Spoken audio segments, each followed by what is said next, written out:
83 প্রশ্ন আছে, একটি নির্দিষ্ট আসল চক্রবৃদ্ধি সুদের হারে 5 বছরে দ্বিগুণ হয়, সেটা কত বছরে 8 গুণ হবে? তো এরকম অঙ্ক থাকলে আপনি সহজে সমাধান করবেন কি করে?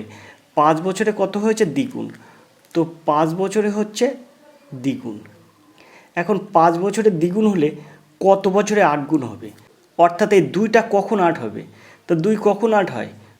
2-এর যদি কিউব করি 3, তাহলে তখন কিন্তু 8 হয়। তো 2 3 বার গুণ করলে তখন হয় 8। তাই সেই 3টা আপনি 5-এর সাথে গুণ করুন, তাহলে 3 5 15 বছরে।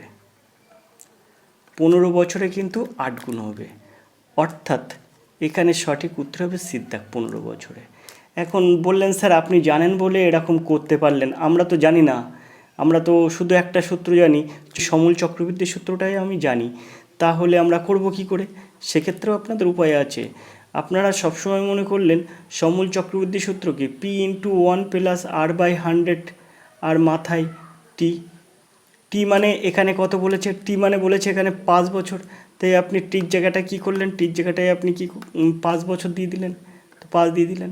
এইটা সমান সমান, যেহেতু এটা সমান সমান সমূল চক্রবৃদ্ধি, তাহলে সেই সমূল চক্রবৃদ্ধি কত? 5 বছর দ্বিগুণ, অর্থাৎ 2p। পিটা 2p হয়ে গেল। তো এই সূত্রে তো আপনার পিটা 2p হয়ে গেল। এইবার এই সূত্র একই রেখে 2pটা 8p করতে হবে। তাই আপনাকে কি করতে হবে? তাহলে 2pটা 8p করতে গেলে আপনাকে কি করতে হবে? তো এইখান থেকে কিন্তু ক্যালকুলেশন আছে 1/r/100, মাথায় 5, আর এই পি কাটতেই পারেন আপনি, আর 2টা কিন্তু থেকে গেল। তো এখানে এই পর্যন্ত যদি 2 হয়, তাহলে এই 2টা কখন 8 হবে? যখন আমি এরকম করব। সেম জিনিসটা তো রাখতে হবে, কারণ নির্দিষ্ট আসল আর চক্রবৃদ্ধি সুদ সব তো আমি ঠিকই রেখে দিয়েছি। তাহলে এটা আমি 100 করব, আর এই মাথায় 5 দেব। উভয় পক্ষে আমরা ঘন করব, উভয় পক্ষে আমরা ঘন করব। তো দেখুন 3 5 15 হয়ে যাবে। তো সেই ক্ষেত্রে 1 + r/100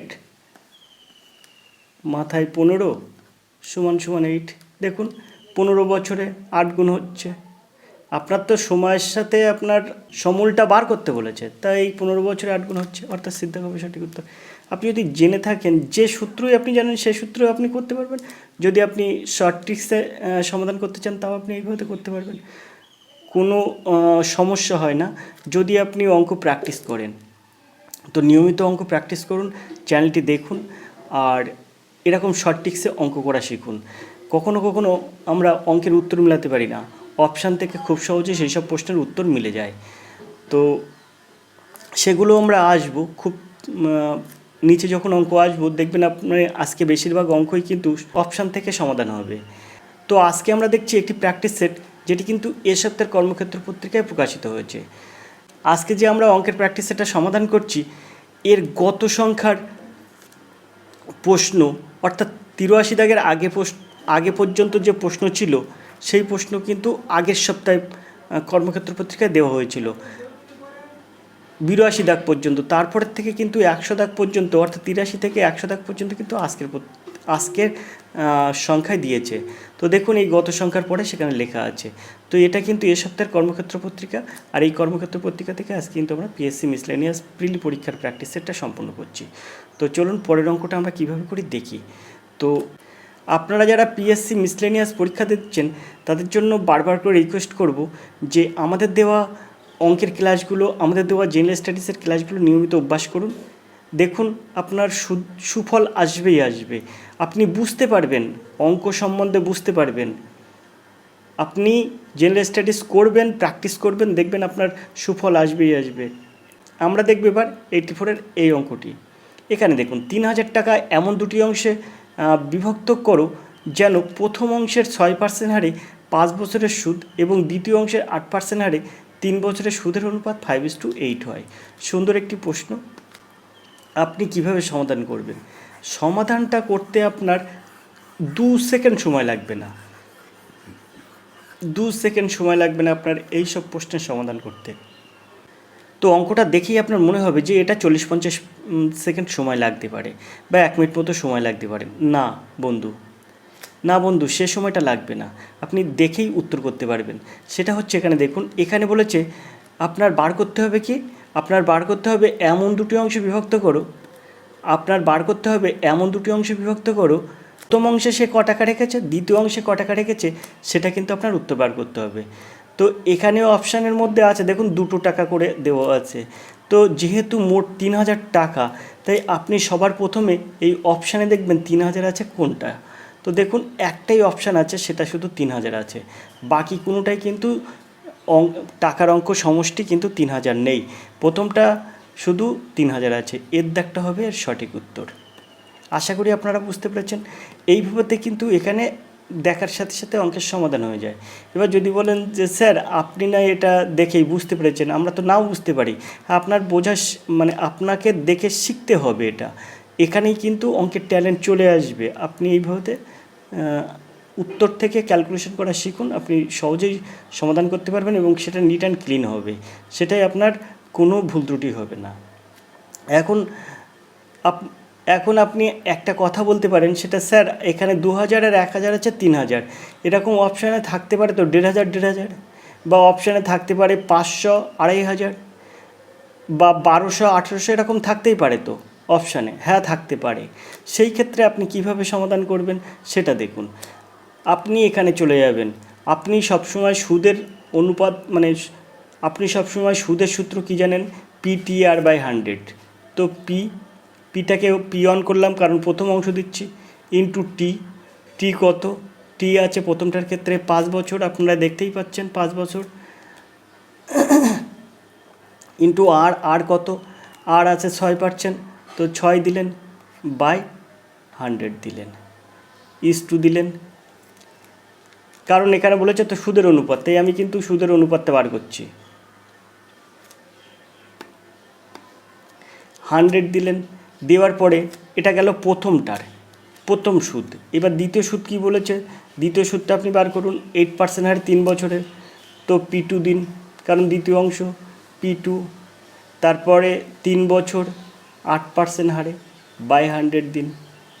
এখন আপনি দুটো অংশই কিন্তু সুদ বার করলেন, আপনাকে বলেছে সুদের অনুপাত বলেছে 5:8, তাই এখানে আপনি যেহেতু সুদ বার করে দিলেন পি ধরে, তাই আপনি একটা অনুপাত দিন।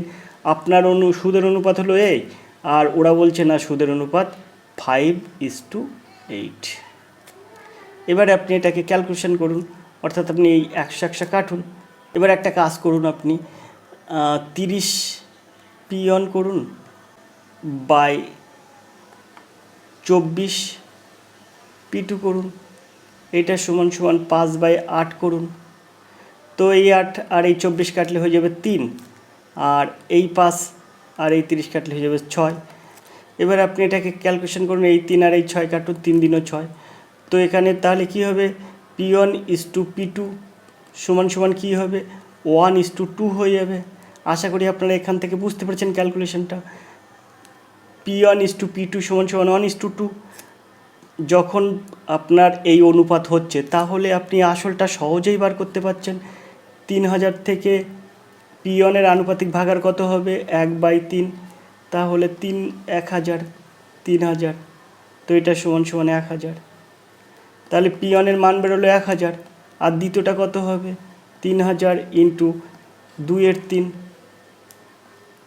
তো এটাকে যদি কাটি তাহলে এখানে হয়ে যাবে 1000, তো 1000 দিনও 2000।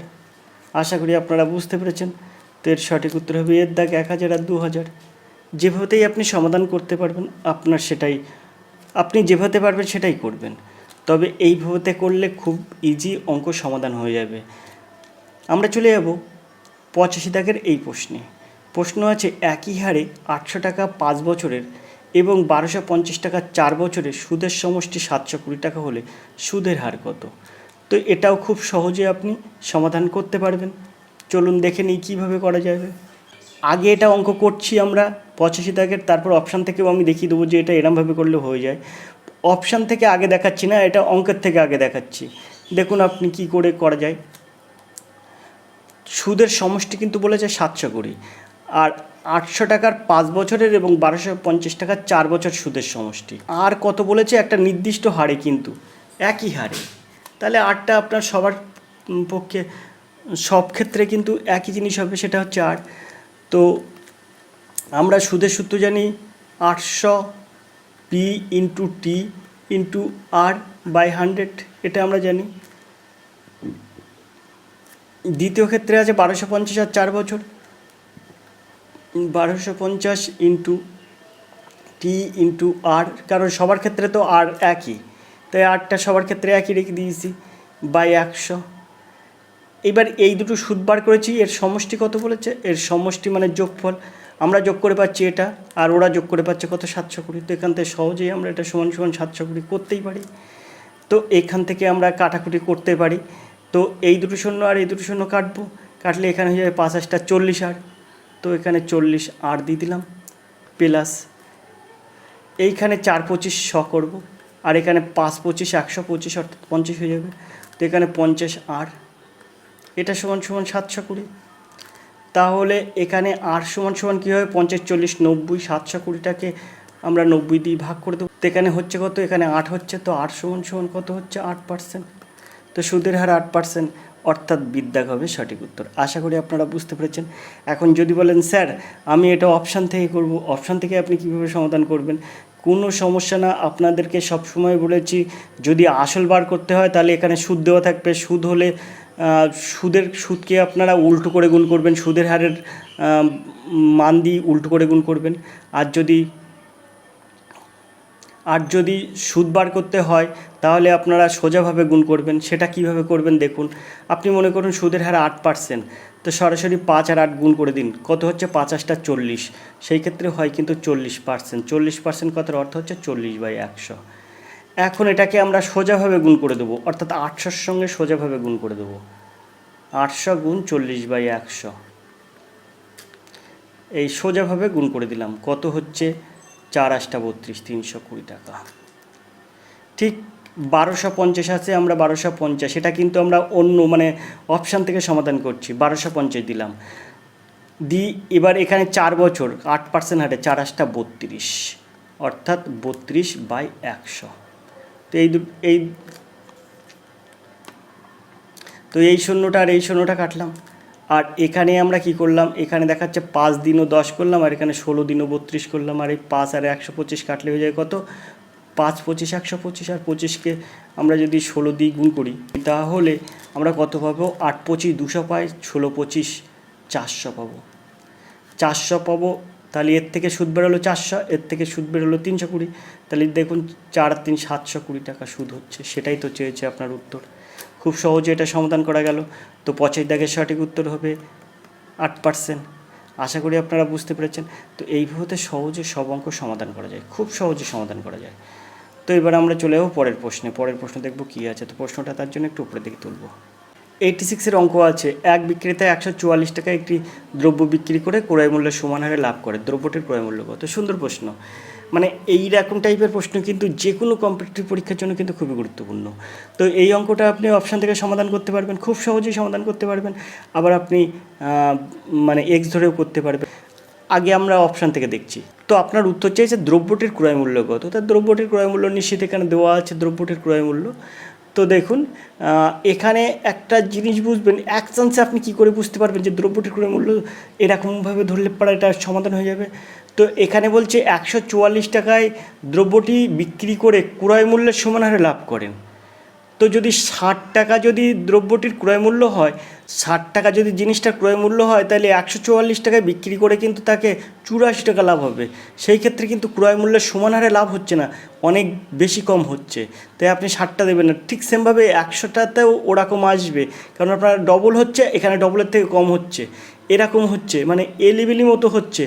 তাই আপনি এখানে একটা মোটামুটি 144 বলেছে না যে ক্রয় মূল্যের সমান হারে লাভ করবে।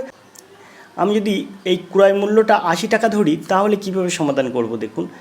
ক্রয় মূল্য 80 টাকা, তা বিক্রয় মূল্য 144 টাকা।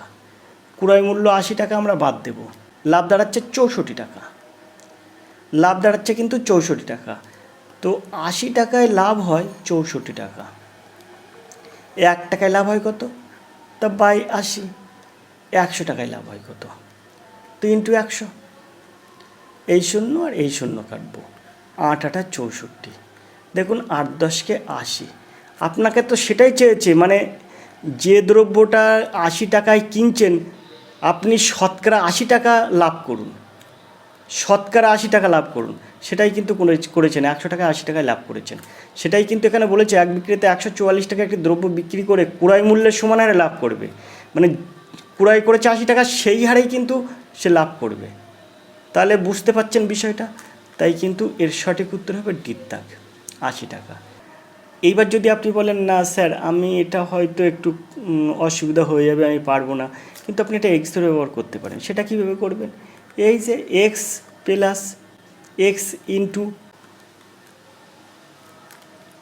এক্স বাই 100 সমান 144।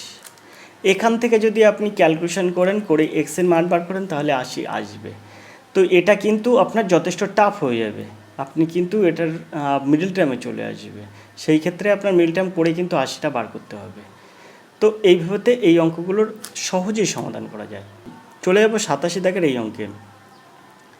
এক ব্যক্তি ক্রয় মূল্যের উপর 25% দাম বাড়িয়ে লিখে বিক্রির সময় 10% কমিশনে দেন। সে দ্রব্যটি 450 টাকায় বিক্রি করলে দ্রব্যটির ক্রয় মূল্য কত? তো সেখানেও কিন্তু দ্রব্যটির ক্রয় মূল্য এর মধ্যে দেওয়া আছে, এই অপশানের মধ্যে দ্রব্যটির ক্রয় মূল্য দেওয়া আছে। তো আপনি ক্রয় মূল্য মনে করুন 400 টাকা। এখন ক্রয় মূল্যের উপর 25% দাম বাড়িয়ে লিখে রাখে, তার মানে 400 টাকার উপর 25% দাম বাড়িয়ে লিখে রাখে মানে কি, 100 টাকা যদি 25 টাকা দাম বাড়িয়ে লিখে রাখে, তার 400 টাকায় কিন্তু 25% দাম বাড়িয়ে লিখে রাখলে 100 টাকা বেশি লিখে রাখবে। তার মানে 4 25 100, তাহলে 400 আর 100 500 টাকা দাম লিখে রাখবে।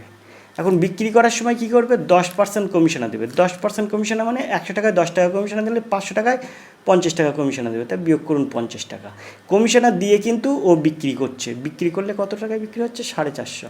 500 থেকে আপনি 50 বিয়োগ করলেন, 450 টাকা বিক্রি করছে। তা সেটাই কিন্তু আপনার চেয়েছে যে সে দ্রব্যটি 450 টাকায় বিক্রি করলেন, ক্রয় মূল্য কত? তাহলে অবশ্যই ক্রয় মূল্য 400 টাকা, এর দাগ হবে সঠিক উত্তর। আশা করি আপনারা বুঝতে পেরেছেন। এবার আমরা পরের প্রশ্নে চলে যাবো। পরের প্রশ্নটা দেখব কী আছে। এবার আমরা 88 দাগের এই অঙ্কটা দেখব। 88 দাগের অঙ্ক আছে, এক ব্যক্তি কোনো জিনিস বিক্রয়ের সময় পরপর দুবার 10% করে ছাড় দেয়, মোট কত শতাংশ ছাড় দেয়? তো আপনি মনে করুন জিনিসটার মূল্য হচ্ছে 100 টাকা, তাতে 10% ছাড় দেওয়া মানে 100 টাকায় 10 টাকা ছাড় দেওয়া মানে 90 টাকা হয়ে গেল। এবার 90 টাকার উপর আবার 10% ছাড় দেয়, তো 100 টাকার উপর 10% ছাড় দিলে 10 টাকা ছাড় হয়, 90 টাকার উপর 10% ছাড় দিলে কত হয়? তো 10/100 দিয়ে গুণ করুন, তার 9 টাকা ছাড় হবে। এই শূন্য এই শূন্য এই শূন্য এই শূন্য, তো 9 একে 9, তো এই 9 টাকা ছাড় হয়, তখন দাম হয় কত? তো 90 থেকে 9 বাদ দিলে দাম হয়ে যায় 81। তো আপনার মূল্য ছিল কত? 100 টাকা, তার থেকে 81 টাকা বিক্রি করতে হচ্ছে, তাহলে আপনি ছাড় পেলেন কত? 19 টাকা। ছাড় পেলেন কত? 19 টাকা। তার মানে 19% ছাড় হয়ে গেল আপনাকে, তাহলে সঠিক উত্তর হবে 19% ছাড়। আপনি যদি মনে করেন যে এভাবে করব না, আমার আরও একটু ভালোভাবে করব, তো এরকম দেওয়া থাকে 10% ছাড়। এখানে তাও দিয়েছে দুবার 10% ছাড় দিল, এখানে যদিও দিয়েছে পরপর দুবার 10% ছাড় দিয়েছে, কখনো কখনো থাকে প্রথমে 10% তারপর 20% ছাড় দেয়, এরকমও থাকে। তো সেই 10% পরপর ছাড় দিয়েছে, তাই আপনি এই সূত্রটা এরকম করে করতে পারেন, প্রথমে 10 টাকা, তারপর আবার 10 টাকা, তারপরে বিয়োগ, এবারে 10, প্রথমে 10, দ্বিতীয়বারের 10 গুণ করে দিলেন, আর নিচে দিলেন 100। তাহলে এখান থেকে এই শূন্য এই শূন্য এই শূন্য এই শূন্য কাটলেন, তো 10 আর 10 যোগ করলে হয়ে যায় 20, বিয়োগ এখান থেকে ক্যালকুলেশন করলে থাকছে 1, তাহলে 1 বাদ দিলে থাকে 19। তো এটা হচ্ছে মোট এত পার্সেন্ট, তা 19%-এর সঠিক উত্তর ছাড়ের পরিমাণ। তো আপনি এইভাবেও করতে পারেন, আপনি এইভাবেও করতে পারেন, যে কোনো একটিভাবে করলেই আপনার সমাধান হয়ে যাবে। তো আপনি সবসময় মনে রাখবেন যে অঙ্ক প্র্যাকটিসের বিষয়, প্র্যাকটিস না করলে আপনি জীবনেও কিছু করতে পারবেন না। অঙ্ক জেনারেল স্টাডিজ আপনি মনে করছেন পড়েই আমার হয়ে যাবে, কখনোই সম্ভব না যদি না আপনি প্র্যাকটিস করেন। আর যদি আপনি প্র্যাকটিস করতে চান তাহলে আপনার আর এডুকেশন স্কুল দেখতে হবে, কারণ এখানেই কিন্তু বিভিন্ন রকম প্র্যাকটিস সেট নিয়মিত আপলোড করা হয়। আমরা কিন্তু পিএসসি মিসলেনিয়াস, পিএসসি ক্লার্কশিপ, তো গেল পিএসসি ফুড এসআই, যাবতীয় পিএসসির পরীক্ষাগুলোর কিন্তু প্র্যাকটিস সেট নিয়মিত ক্লাস করায় এবং সেই ক্লাসটি কিন্তু আপলোড করি ইউটিউব চ্যানেলে। অবশ্যই আপনারা অঙ্কের ক্লাসগুলো দেখুন এবং অঙ্কের ক্লাসগুলো প্র্যাকটিস করুন। বিভিন্ন রকম প্র্যাকটিস সেট আমরা নিয়মিত আপলোড করি। দেখতে থাকুন আর এডুকেশন স্কুল। চলে যাব আমরা 89-এর প্রশ্নে। কোনো অর্থের 66.2-3% সমান 100 টাকা হলে মূলধন কত? তো এখানে বলেছে কোনো অর্থের 66.2-3% সমান 100 টাকা হলে মূলধন কত। একদম সহজ অঙ্ক, কীভাবে আপনি সমাধান করবেন। তো এখানে আপনি যদি অর্থের পরিমাণটা এক্স ধরেন তাহলে আপনার খুব সহজে এক্সের থেকে সমাধান করতে পারবেন। তো অর্থের কত বলেছে? 66.23%। তো অর্থ এক্স ধরেছেন, তার 66.23% মানে এটাকে যদি আপনি ভাঙান তাহলে হয়ে যাবে 200/3। তো 200/3 ইন্টু 100। কেন 100 করলাম? কারণ আপনারা বলেছেন না এত পার্সেন্ট, তো পার্সেন্টের জন্য কিন্তু 100টা নিচে বসে যাবে। তো এইটা সমান কত হবে? 100। এখন এটাকে যদি আমরা ক্যালকুলেশন করি তাহলে খুব সহজে এই শূন্য আর এই শূন্য কাটতে পারবো, এই শূন্য আর এই শূন্য কাটতে পারবো। আর এই 2কে এই 100 কাটলে হয়ে যাবে 50। তাহলে সেই ক্ষেত্রে এক্স সমান হয়ে যায় 150। তো এর সঠিক উত্তর হবে কিন্তু 150 টাকা।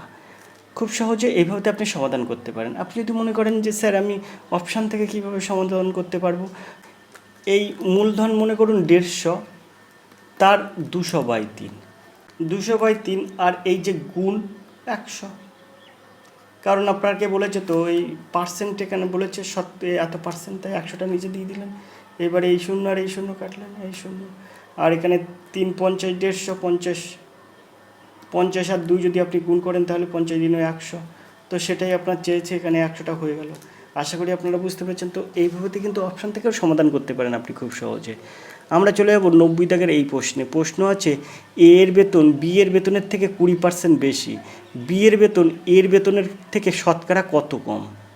তো এরকম অঙ্ক থাকলে আপনি একদম নিমেষে সহজে সমাধান করতে পারবেন। সেটা হচ্ছে এই বি এর বেতন এর বেতনের থেকে কত কম, তো শতকরা কত কম, এটা যদি আপনার বার করতে হয় তাহলে আপনি এরকম করবেন 20 এখানে বলছে 20% বেশি, তার মানে এখানে 120 হয়ে যাবে ইন্টু 100। তো এবার আপনি এটাকে কীভাবে সহজে সমাধান করবেন দেখুন। এখানে এই শূন্যটা আর এই শূন্যটা কাটলো, এখানে আমরা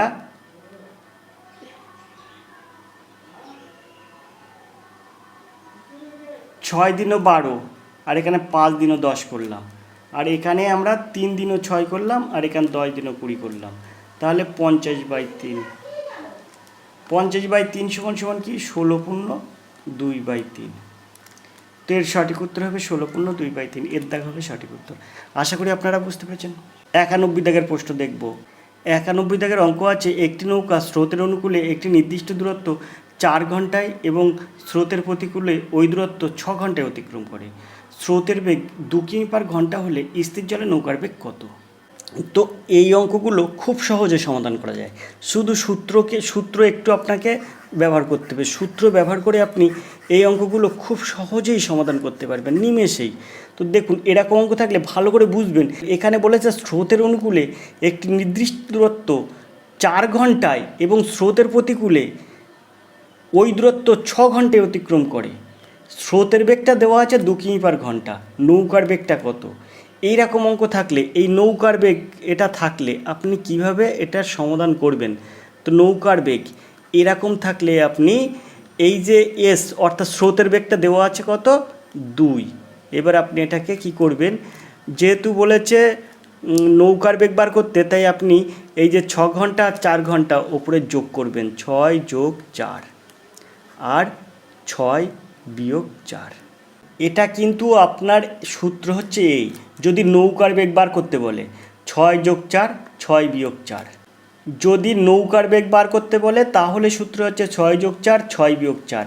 যদি সেমভাবে অঙ্ক থাকতো, এখানে স্রোত না দিয়ে নৌকার বেগ থাকতো, তখন সেই ক্ষেত্রে এখানে স্রোতের বেগ কত বার করতে বলতো, তাহলে কিন্তু ওপরেরটা বিয়োগ হয়ে যেত, নিচেরটা যোগ হয়ে যেত। ভালো করে মনে করে রাখবেন সূত্র কিন্তু এটা, যে আপনার যদি এইভাবেতে বলে একটা নির্দিষ্ট দূরত্ব দেওয়া আছে এবং সেটা কত সময় স্রোতের অনুকূলে যায় প্রতিকূলে যায় সেটা দেওয়া আছে, অর্থাৎ সময় দুটোর ক্ষেত্রেই দেওয়া আছে। তাই এখানে স্রোতের বেগ দেওয়া থাকলে নৌকার বেগ বার করার সময় যোগ করতে হয় ওপরে, নিচে করতে হয় বিয়োগ। আর যদি নৌকার বেগ দেওয়া থাকে তাহলে স্রোতের বেগ বার করতে গেলে ওপরে করতে হয় বিয়োগ, নিচে করতে হয় যোগ। তো এবার আপনি এটাকে সহজে সমাধান করুন এইভাবে। তো 2 গুণ কী হবে 10 ওপরে যাবে আর নিচে যাবে কিন্তু 2। তো এখান থেকে 2 2 বলে হয়ে যাবে 10। তো 91 দাগের সঠিক উত্তর হবে এর দাগ, 10 কিমি পার ঘন্টা। এই যে নৌকার গতিবেগ কত, তো নৌকার গতিবেগ কিন্তু 10 কিমি পার ঘন্টা। আশা করি আপনারা বুঝতে পেরেছেন। 92 দাগের অঙ্ক চলে যাব। একটি নৌকা স্রোতের অনুকূলে একটি নির্দিষ্ট দূরত্ব 6 ঘন্টা, স্রোতের প্রতিকূলে ওই দূরত্ব 10 ঘন্টা অতিক্রম করে। স্থির জলে নৌকার বেগ 16 কিমি পার ঘন্টা হলে স্রোতের বেগ কত? দেখেছেন আগে এটা বলছিলাম আমি, এরকম থাকলে স্রোতের বেগ থাকলে আপনাকে ওপরে যোগ নিচে বিয়োগ করতে হবে, সেই ক্ষেত্রে নৌকার বেগ বেরোবে। আর যখন নৌকার বেগ এখানে দেওয়া থাকবে স্রোতের বেগ বার করতে গেলে ওপরে বিয়োগ নিচে যোগ করতে হবে। সেমভাবে এখানে কিন্তু সেটাই দিয়েছে। তো আমি সেই ক্ষেত্রে কি করব, এইখানে এই নৌকার বেগটা আছে 16 কিমি পার ঘন্টা, আমরা প্রথমে 16টা লিখে নেব। এবার এটাকে গুণ করব কত দিয়ে, এই যে এই অনুকূলে যাচ্ছে 6 ঘন্টায় আর প্রতিকূলে যাচ্ছে 10 ঘন্টায়, তাই 10 বিয়োগ 6, 10 যোগ 6। আশা করি আপনারা বুঝতে পেরেছেন। তো 16 গুণ 10-এর থেকে 6 আপনি বিয়োগ করুন তাহলে থাকবে 4, 10 আর 6 যদি আপনি যোগ করেন তাহলে হয়ে যাবে 16, আর এই 16 আর এই 16 কাটবেন, কাটলে কত হচ্ছে, কাটলে থাকছে কিন্তু 4। তো এখানে স্রোতের বেগ কত, 4 কিমি পার ঘন্টা, বিদ্যাগ হবে সঠিক উত্তর। আশা করি আপনারা বুঝতে পেরেছেন। তো এইভাবে কিন্তু এই অঙ্কগুলো সহজেই সমাধান করা যায়। পরের অঙ্কে চলে যাব। 93-র অঙ্ক আছে দেখুন। একই দিক থেকে ভিন্ন গতিবেগে আসা একই দৈর্ঘ্যের দুটি ট্রেন একটি পোস্টকে 8 সেকেন্ডে এবং 12 সেকেন্ডে অতিক্রম করে। পরস্পরকে অতিক্রম করতে তারা কত সময় নেবে? তো এখানে ভিন্ন দিক থেকে মানে একই দিক থেকে ভিন্ন গতিবেগে যাচ্ছে, কিন্তু তো অবশ্যই এটা একই দিক থেকে যাচ্ছে, গতিবেগটা ভিন্ন, তাই এদের হচ্ছে আপেক্ষিক গতিবেগ বিয়োগ হয়ে যাবে। তাই সেই ক্ষেত্রে আপনার একটার 8 সেকেন্ড আর একটা 12 সেকেন্ড কিন্তু সময় নিচ্ছে। এখন পরস্পরকে অতিক্রম করতে তারা কত সময় নেবে? তাহলে এটাকে আমরা এক কথায় কীভাবে সহজে সমাধান করব? তো এরকম অঙ্ক থাকলে আপনি খুব সহজেই সমাধান করতে পারবেন। শুধু একটা সূত্র মনে রাখবেন যে 2ab by a minus B. এখন এই a মাইনাস বি যেটা বড় হবে সেটা আপনি প্রথমে দেবেন আর ছোটোটা পরে দেবেন। তো এটি একটা সূত্র। ঠিক এরকম অঙ্ক থাকলে একই দিক থেকে ভিন্ন গতিবেগে যাওয়া দুটি ট্রেন একটা পোস্টকে একজন 8 সেকেন্ড অতিক্রম করলো আর একজন 12 সেকেন্ড অতিক্রম করলো। এবারে পরস্পরকে অতিক্রম করতে কত সময় নেবে? সূত্র আসবে 2ab by a minus B. এটা কিন্তু আপনারা সবসময় মনে রাখবেন। এইবারে সেই ক্ষেত্রে এটাকে কখনো ছোট ধরবেন না, সবসময় বড় ধরবেন। তো এখানে আছে 12 সেকেন্ড বড় আর ছোট আছে 8। তাই আপনি কি করবেন, এখানে 2 গুণ এ কত, এ আপনি 12 সেকেন্ড আমি বলেছি সবসময় বড়টাকে এ ধরবেন, তা 12 ইন্টু বি হচ্ছে সেই ক্ষেত্রে 8 বাই 12 বিয়োগ 8। তাহলে এখান থেকে খুব সহজে 2 ইন্টু 12 ইন্টু 8 হয়ে যাবে, আর এখান থেকে 12 থেকে 8 বাদ দিলে হয়ে যাবে 4। তো আমরা যদি এটা ক্যালকুলেশন করি তো 3 4 12 কাটতে পারবো। তো এখানে 3 3 6 6 8 48। তো এখানে 48 সেকেন্ড কিন্তু এর সঠিক উত্তর হবে, বিদ্যাগ হবে সঠিক উত্তর। আশা করি অঙ্কটা আপনারা বুঝতে পেরেছেন।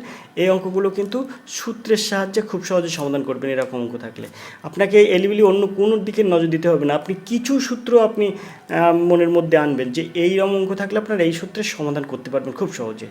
এখন 94-এর অঙ্ক আছে। 250 মিটার দৈর্ঘ্যের একটা ট্রেন একটি তাল গাছকে 5 সেকেন্ডে অতিক্রম করে। ট্রেনের গতিবেগ ঘন্টায় কত? কোনো অসুবিধা নেই, তো কোনো সূত্র করতে হবে না, আপনি ঐকিক নিয়ম জানলেই অঙ্কটা সমাধান হয়ে যাবে। বলছে কি তাল গাছকে অতিক্রম করছে 5 সেকেন্ডে, তা তাল গাছকে অতিক্রম করার অর্থ ট্রেনের নিজের দৈর্ঘ্য অতিক্রম করা। তো ট্রেনের নিজের দৈর্ঘ্য সেই ক্ষেত্রে দেওয়া আছে 250। তাই আমি এখানে সরাসরি কী করছি, 5 সেকেন্ডে যায় কত 250 মিটার, 5 সেকেন্ডে যাচ্ছে কত 250 মিটার। 1 সেকেন্ডে যাবে কত, 1 সেকেন্ডে যাবে কম। আর যেহেতু ট্রেনের গতিবেগ চেয়েছে, তাইলে ঘন্টায় কত হবে? তো ঘন্টা হলে 60 ইন্টু 60 সেকেন্ডে কতটা যাবে সেটাই আমরা বার করতে পারবো, সেটাই আমাদের বার করতে হবে। তো এখানে খুব সহজে এটা 5 50 250। তো এখানে আমরা যদি ক্যালকুলেশন করি তাহলে 5 ছক 30 হবে। তো 5 ছক 30, 3 ছয় 18, 18 মানে 180। আর এই যে 1 2 3, 3টি শূন্য বসে গেল। তো এত মিটারটাকে আমরা যদি কিমিতে প্রকাশ করি তাহলে আমরা বলতে পারবো 180 কিমি। তা 180 কিমি পার ঘন্টা হচ্ছে এর গতিবেগ। এখানে এর দেখা হবে সঠিক উত্তর। আশা করি আপনারা বুঝতে পেরেছেন। খুব সহজে এভাবে সমাধান করা যায়। আপনি এস সমান সমান ডি/টিতেও করতে পারেন। সেই ক্ষেত্রে কী হবে, এস এর মান কত, এস এর মানটা আপনার বার করতে হবে, ট্রেনের গতিবেগটা আপনাকে বার করতে হবে। এস সমান সমান ডি/টি, ডি কত, ডি আছে আপনার 250 আর টি কত 5। তো এখানে হয়ে যাবে কত, তো এখানে হয়ে যাবে কিন্তু আপনার 50। তো আপনার এখানে হয়ে যাচ্ছে এস সমান সমান 50 মিটার। এখন মিটারটাকে আপনি কি করলেন, মিটারটাকে আপনার ঘন্টায় ক্যালকুলেশন করতে হবে, মানে কিমি পার ঘন্টায় প্রকাশ করতে হবে। তা কিমি পার ঘন্টায় প্রকাশ করতে গেলে এখানে কি করব, এখানে আপনার 18/5 দ্বারা গুণ করতে হবে। এবার এই 5 আর এই 50 কাটলে হয়ে যাবে 10। তো 18 10 কে 180, তো 180 কিমি পার ঘন্টা হয়ে গেল।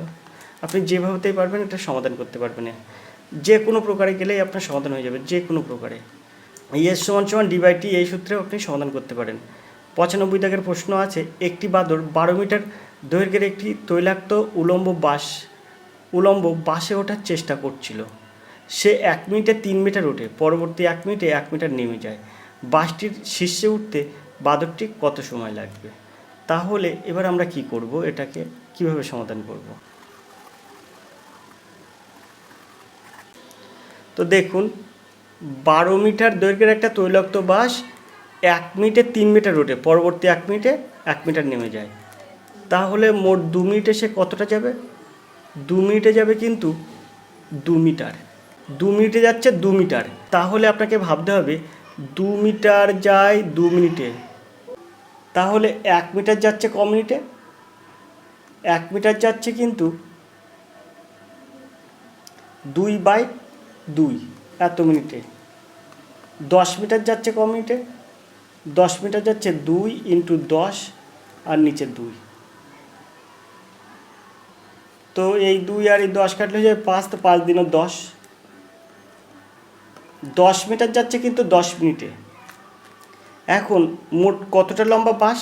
বাস লম্বা কিন্তু 12 মিটার। 12 মিটার থেকে 10 মিটার গেছে, তাহলে থাকছে 2 মিটার। এই 2 মিটারটা কত সময় যাবে? তো এখানে বলছে 3 মিটার যায় 1 মিনিটে। তা 3 মিটার যায় 1 মিনিটে মানে 60 সেকেন্ডে। 1 মিটার যাবে কত? তো এখানে 60/3। আর এই যে বলছে 10 মিটার আমার চলে গেছে, তার মানে 12 মিটার তো 10 মিটার গেলে আর 2 মিটার আছে, তার 2 মিটার যাবে কত সেকেন্ডে? তাই 2টা আমরা গুণ করে দেবো। গুণ করে দিলে এখানে 3 × 20 60 হয়ে যাবে। তো 20 × 40 সেকেন্ড। তো 10, এই 10 মিটার গেল আর এই 2, তা 10 + 2 সমান 12 মিটার। এটা যাচ্ছে কত সেকেন্ডে? 10 মিনিট। আর এই যে 40 সেকেন্ড, এই যে সেকেন্ড বার করলাম, তো 12 মিটার যাচ্ছে 10 মিনিট 40 সেকেন্ড। তো 10 মিনিট 40 সেকেন্ডের সঠিক উত্তর। তো এখানে দেখুন 10 মিনিট 40 সেকেন্ড, 10 মিনিট 40 সেকেন্ডের সঠিক উত্তর। এর দেখা হবে সঠিক উত্তর। আশা করি আপনারা বুঝতে পেরেছেন। 96 দাগের অঙ্ক দেখব। 96 দাগের অঙ্ক আছে, তো অঙ্কটা আমরা আগে ওপরের দিকে তুলে নিই। এবার আমরা 96-এর এই প্রশ্নটা দেখব। 96-এর প্রশ্ন আছে, এ এবং বি একই স্থান থেকে একই সময়ে 60 কিমি দূরবর্তী এক স্থানের উদ্দেশ্যে যাত্রা শুরু করে। এ 12 কিমি ঘন্টা গতিবেগ নিয়ে বি এর থেকে 1 ঘন্টা আগে পৌঁছায়। বি এর গতিবেগ কত? তো এই যে 60 কিমি, এর যেতে কত সময় লাগে? 12 কিমি পার ঘন্টা গতিবেগে যাচ্ছে, তাহলে 60 কিমি যেতে 60/12 দিয়ে ভাগ হয়ে যাবে। তো এখানে হয়ে যাবে 5 ঘন্টা। এ কিন্তু সময় লাগছে 5 ঘন্টা। এখন এ 12 কিমি ঘন্টা বেগে গতিবেগে নিয়ে গিয়ে, এখন এ 12 কিমি ঘন্টা গতিবেগে গিয়ে বি এর থেকে 1 ঘন্টা আগে পৌঁছায়। তাহলে ওই 60 কিমি যেতে বি এর কত সময় লাগে? এর যদি 5 ঘন্টা লাগে, তাহলে 5 ঘন্টা লেগেছে কিন্তু বি এর 1 ঘন্টা আগে পৌঁছেছে। তা অবশ্যই বি তাহলে 5 আর 1 6 ঘন্টা সময় লাগবে এই 60 কিমি যেতে। বির লাগবে 6 ঘন্টা। তো বির যদি 60 কিমি যেতে লাগে 6 ঘন্টা, তাহলে ঘন্টায় গতিবেগ কত হবে? তাহলে 60/6, তাহলে 10 কিমি পার ঘন্টা। আশা করি আপনারা বুঝতে পেরেছেন। তো এর সঠিক উত্তর হবে 10 কিমি পার ঘন্টা। সিদ্ধাক হবে সঠিক উত্তর। 97 প্রশ্ন আছে, এক ব্যক্তি গাড়ি চালিয়ে 5 × 1.2 ঘন্টায় এক স্থান থেকে অন্য স্থানে গেলেন। গাড়িটির গতিবেগ 40 কিমি/ঘন্টা হলে স্থান দুটির মধ্যে দূরত্ব কত? 200 কিমি, 210 কিমি, 180 কিমি আর 220 কিমি। তো এখানে যদি বলেছে 40 কিমি/ঘন্টা বেগে গেলেন, তাহলে 1 ঘন্টায় মানে 40 কিমি যায় 1 ঘন্টায়, তো 1 ঘন্টায় যায় 40 কিমি, তাহলে এত ঘন্টায় সে কতটা যাবে? তো এখানে 40 গুণ 5 × 10 = 11/2, তো এখানে 20 হয়ে যায়, তো 11 × 22, 220, তো 220 কিমি, 220 কিমি ওই স্থানটির দূরত্ব। দিকদাগ হবে সঠিক উত্তর।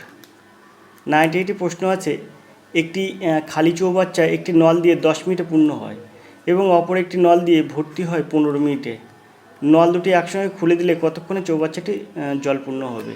তো এটা হয়ে যাবে, এটা কিন্তু AB/A-B এর হচ্ছে সূত্র। তো বড়টার থেকে ছোটোটা বিয়োগ করতে হবে, তার মানে 15 গুণ 10 আর 15 বিয়োগ 10, তার মানে এখানে হয়ে যাবে 5। তো এটা যদি কাটি তার 3, তা 3 × 10 = 30।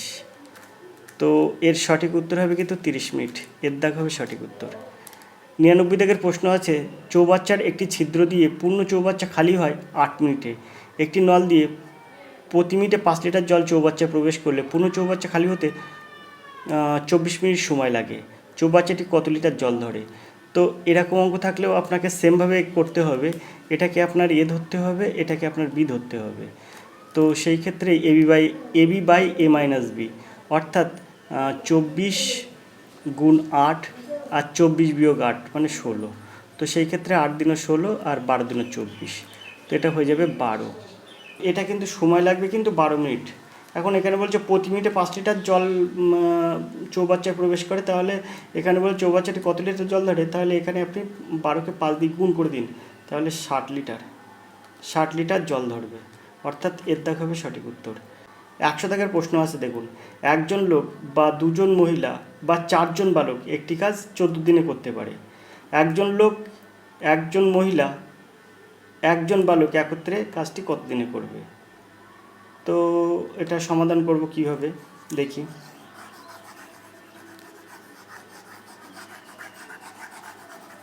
তো এই 100 দাগের অঙ্কটা আপনারা করবেন, 100 দাগের অঙ্কটা আপনাদের জন্য থাকলো। আপনারা অবশ্যই কমেন্ট করে উত্তর করবেন যে 100 দাগের উত্তরটা কী হবে। তো এই প্রশ্নের উত্তরটা আপনারা অবশ্যই কমেন্ট করবেন, এটা আপনাদের জন্য দেওয়া থাকলো। তো আজকে কিন্তু আমরা এই পর্যন্ত, আজকের ক্লাস এই পর্যন্ত, দেখা হবে পরের ক্লাসে। ততক্ষণ আপনি ভালো থাকুন, সুস্থ থাকুন, ধন্যবাদ, আপনার দিন শুভ হোক।